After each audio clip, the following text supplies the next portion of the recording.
অসমৰ মুখ্যমন্ত্ৰী ডক্টৰ হিমন্ত বিশ্ব শৰ্মা হৈছে গোটেই ভাৰতবৰ্ষৰ ভিতৰত 1 নম্বৰ নীলাজ মানুহ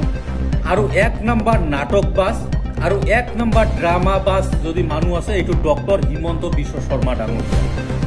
কিয়নো আমি দেখিবলৈ পাইছো অসমৰ মুখ্যমন্ত্ৰী ডক্টৰ হিমন্ত বিশ্ব শৰ্মা ডাঙৰীয়াৰ নেতৃত্বত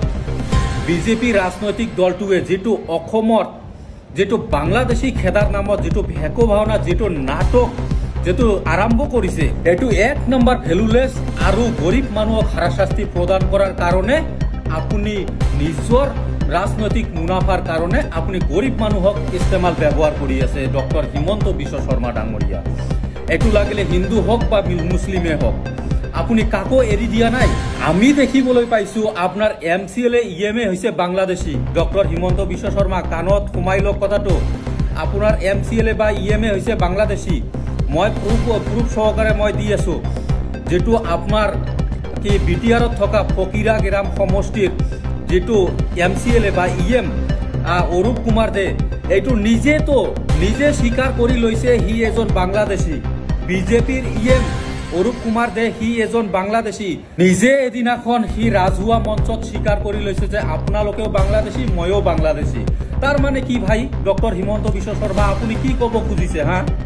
কি হেতালি খেলি আছে অসমবাসী ৰাইজক লৈ আপুনি আপোনাৰ এমসিএলএ বাংলাদেশী এইটোক আগত ট্ৰান্সফাৰ কৰক না বাংলাদেশত অৰূপ কুমাৰ দেক বাংলাদেশত ট্ৰান্সফাৰ কৰক তাৰ পিছত কি বেলেগ কি জনসাধাৰণক আপোনালোকে হাৰাশাস্তি দিয়ক না অসমত ৰাইজক এইটোতো আপুনি নকৰিব হিমন্ত বিশ্ব শৰ্মা ডাঙৰীয়া। কিয়নো এইটো আপোনাৰে দলৰ এমসিএলএ বা ইএম হয় এই কাৰণে আপোনালোকে কোনো এইটোত গুৰুত্ব নিদিব